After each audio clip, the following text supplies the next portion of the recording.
Hola chicos, pues vamos ahora a comenzar con un panorama general sobre los sensores de presión, de flujo y transductores ópticos. Ya ustedes, para complementar lo que ahorita les voy a explicar, tendrán que leer los capítulos 2, 3 y 4 del libro que ya les había mencionado y también investigar sobre los sensores ópticos, su principio de funcionamiento de todos los sensores ópticos que pueda haber en el área biomédica, así como también el estado del arte de estos sensores. Pero bueno, vamos a comenzar entonces con los del sistema respiratorio, los tres tipos de mediciones básicos o generales que se pueden hacer.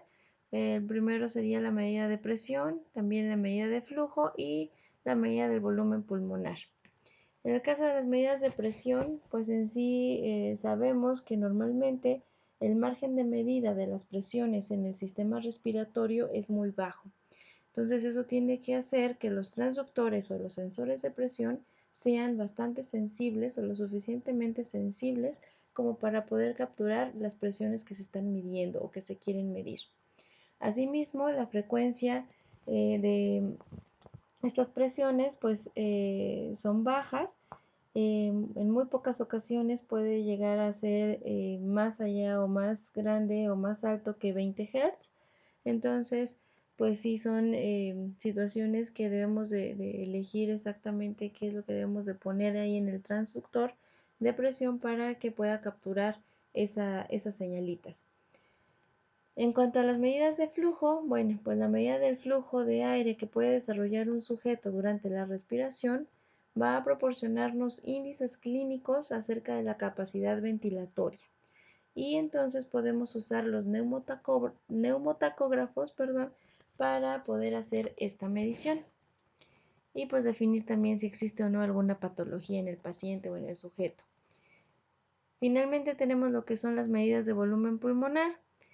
Vamos a tener diferentes tipos de mediciones. Una de ellas, bueno, el volumen pulmonar máximo que alcanza voluntariamente un sujeto se llama capacidad pulmonar total o TLC. El mínimo volumen que puede alcanzar un sujeto se llama volumen residual o RV. Y una vez teniendo estos dos parámetros, podemos obtener la capacidad vital, que es la diferencia entre estos dos, entre el TLC y RV. Pero así también podemos hacer que, podemos más bien medir lo que se conoce como capacidad vital forzada y entonces esta medición se va a hacer a través de espirómetros y nos va a indicar si existe también alguna patología o no dentro del sujeto de prueba o ya del paciente mismo, cómo es su evolución. En cuanto a la presión sanguínea, bueno, nosotros ya hemos estudiado lo que es el ECG. Vimos en el video del potencial eléctrico en donde está el ECG, vimos también adentro de ese video un video, válgase la redundancia, sobre cómo funciona o cuáles son las derivaciones del ECG y qué podemos observar y cómo podemos observar el ángulo que podemos observar del corazón, de las señales eléctricas del corazón. Pero eso es justamente eso, la actividad eléctrica del corazón. Sin embargo, no podemos tener información acerca de la actividad mecánica. Entonces, para ello se mide la presión sanguínea. Y esta presión sanguínea o esta medición de la presión sanguínea nos va a indicar si existen algunas patologías, como por ejemplo insuficiencias valvulares o si está una hipo o hipertensión. Normalmente a veces vamos al médico y pues nos miden la presión arterial y pues ya nos dicen si tenemos la presión alta o la presión baja y pues nos dan algún medicamento, ¿no? Entonces, el rango de medición de la presión arterial va de los 10 a los 400 milímetros de mercurio, en la presión venosa va de los 0 a los 50 milímetros de mercurio y pues hablando del espectro vamos a tener un ancho de banda que va desde los 0 o de los de DC hasta los 50 Hz.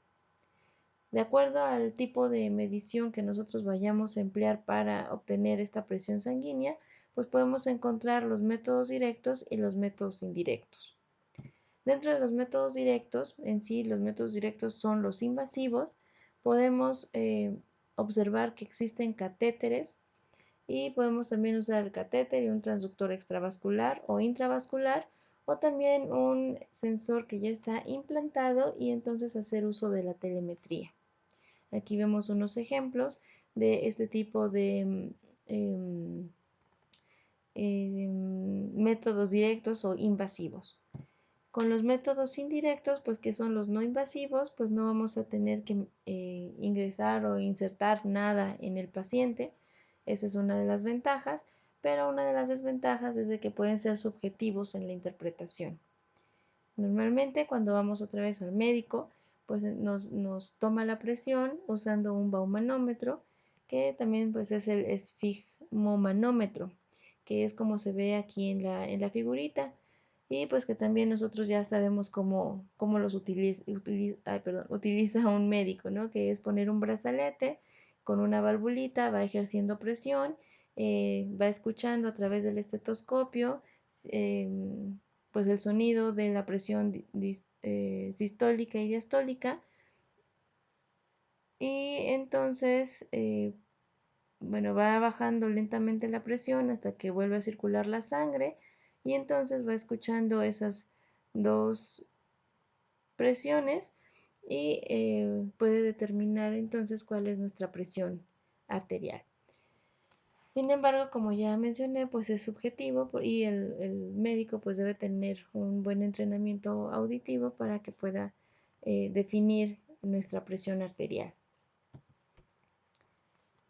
Existe también la medición del flujo sanguíneo, y en este caso la presencia, bueno, podemos determinar la presencia de obstrucciones dentro del flujo sanguíneo que pueden hacer que la velocidad de la sangre sea distinta en donde no existe obstrucción, a pesar de tener la misma onda de presión.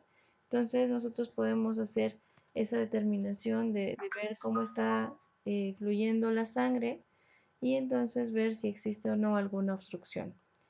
Los métodos para medir este flujo sanguíneo pues pueden ser a través de sistemas electromagnéticos, de sistemas ultrasónicos, de sistemas de convección térmica, y como vimos en el video de los sensores de temperatura, pues también podemos hacer una observación de cómo está nuestra sangre, nuestro flujo de sangre a través de la termografía. Bueno, eso es cuando ya estamos en algún experimento controlado, ¿no? Donde estamos aplicando en ese caso el aceleramiento de la circulación, y pues vemos a través de la termografía que realmente esa parte donde hicimos el aceleramiento de la circulación está más caliente. Entonces a través de eso también podemos observar un poquito, al menos en forma no tan directa, pero sí indirecta, el flujo sanguíneo que podamos tener. Viene ahora el caso o el turno de la pletismografía. En este caso, la pletismografía va a hacernos una medición de cambios de volumen. Puede ser volumen de gas en los pulmones, o si estamos hablando del sistema circulatorio, pues también la capacidad o los cambios de volumen que pueda haber en el sistema arterial en las extremidades, por ejemplo. Entonces, con esta pletismografía podemos detectar si existen obstrucciones en venas y arterias, determinar resultados de una intervención quirúrgica para la reconstrucción vascular. Podemos medir también la velocidad de la onda de pulso, y entonces vamos a tener diferentes tipos de técnicas de medición de esta pletismografía o de los cambios de volumen. Pues podemos tener pletismógrafos de cámara, en donde pues es una cabina como tal, en donde el paciente entra y empieza a soplar en el aparato para ver nosotros el cambio de volumen que existe en los pulmones. Podemos también tener pletismógrafos de impedancia, que son basados en cambios de impedancia eléctrica de los tejidos ante cambios de volumen, ya sea en las pulsaciones o en la resistividad, que también es en los cambios de volumen que existen en la respiración. Y también podemos tener los fotopletismógrafos, que son, bueno, se basan en los cambios que puede haber de absorción, de reflexión o de dispersión de la luz, que va a estar incidiendo al variar el volumen en cada pulsación. Y más o menos este vendría siendo el principio de funcionamiento del oxímetro, donde también entonces podemos observar la saturación de oxígeno que podamos tener. Les voy a presentar un par de videos sobre el pletismógrafo. Bueno, este es un hospital en donde está este equipamiento nuevo con este pletismógrafo. Aquí vemos esa cabina. Adentro está el pletismógrafo. Es este el pletismógrafo en donde el paciente entra y empieza a soplar. Y pues bueno, aquí menciona la doctora que pues va a servir para hacer el diagnóstico de patologías en pacientes fumadores, precisamente los que tienen el EPOC, en pacientes asmáticos también, entonces se ve justamente el cambio de volumen en los pulmones que pueda haber y determinar si existe alguna patología y también cómo está evolucionando el paciente, si está tomando algún tratamiento. Y pues bueno, este es el pletismógrafo, esta es la cámara de pletismografía. Vamos a ver el siguiente video.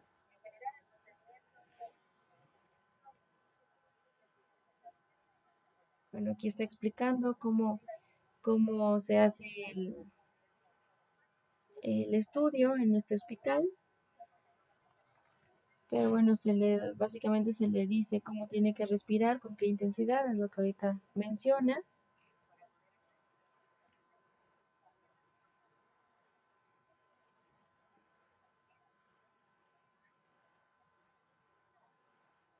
Ahí está en la cámara, ahí está el pletismógrafo, le tapan la nariz y tiene que estar respirando.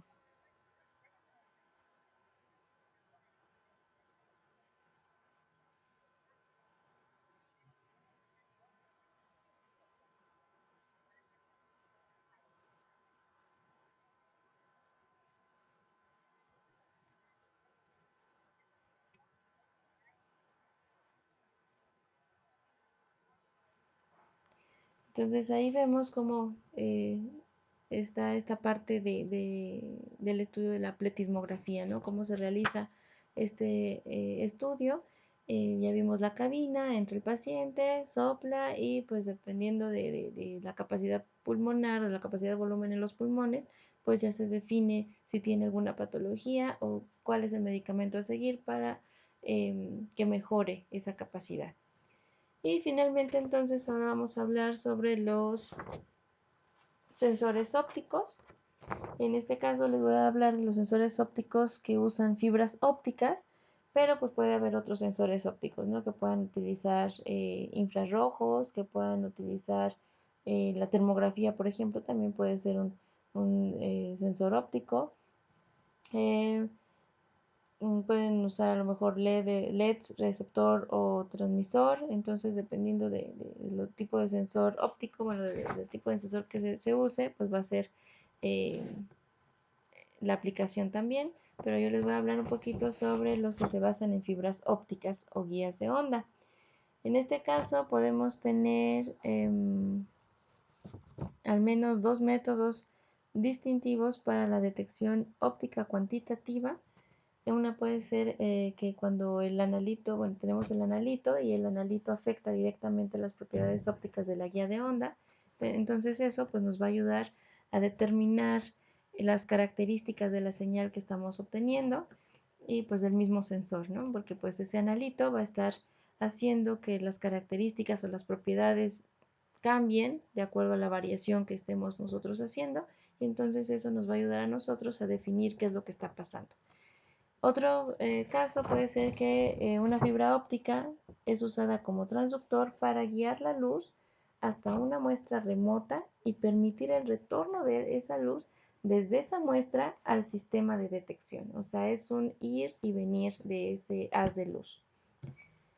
Las fibras ópticas pues se basan en el principio de la reflexión total interna. Podemos tener fibras ópticas de plástico, de vidrio y de cuarzo. Y en la mayoría de los sensores se emplea la configuración de una fibra única, bueno, de la fibra única, donde la luz viaja hasta y desde el extremo sensor en una sola fibra. O sea, va a ir y venir en una sola fibra. O también se puede tener una configuración de doble fibra, donde fibras independientes son utilizadas para iluminación y para detección. ¿Ok? Entonces ustedes con la investigación que hagan, pueden también hacer investigación sobre las fibras ópticas, o sea, sensores ópticos usando fibras ópticas y ver las aplicaciones que puede tener este tipo de sensores. Las ventajas de estos sensores de fibra óptica es de que pueden ser pequeñas en dimensión y de bajo costo. Además, no hay riesgo para el paciente, riesgo eléctrico para el paciente porque pues están usando fibras ópticas. Y también otra ventaja es de que pues no van a existir interferencias directas de campos eléctricos o magnéticos en la medición. Entonces estas son algunas de las ventajas que podemos encontrar. Y pues este fue el panorama de este tipo de sensores. Aquí les dejo un par de artículos que hablan sobre los sensores de fibra óptica para aplicaciones biomédicas. Sin embargo, pues ya son muy antiguos. O sea, este es, por ejemplo, de 1934. A la fecha, pues yo creo que ya existen más cosas, más actuales, ¿no? Más de innovación. Pero bueno, este es uno de los primeros artículos que salió sobre sensores de fibra óptica para aplicaciones biomédicas. Está este otro que también es bastante antiguo, que es de 1988, pero ya son sensores de temperatura que usan fibra óptica y pues también son para aplicaciones biomédicas. Entonces, estos artículos también les van a servir a lo mejor de base para su investigación. Están también los sensores ópticos que usan, bueno, usados más bien para la termografía y bueno, ustedes ya van a hacer su investigación aparte. Entonces, hasta aquí le vamos a dejar con respecto a los temas de la materia, este panorama general que estamos teniendo sobre los diferentes tipos de sensores y en la siguiente clase vamos a tener ya la exposición de proyectos. ¿Sale? Gracias.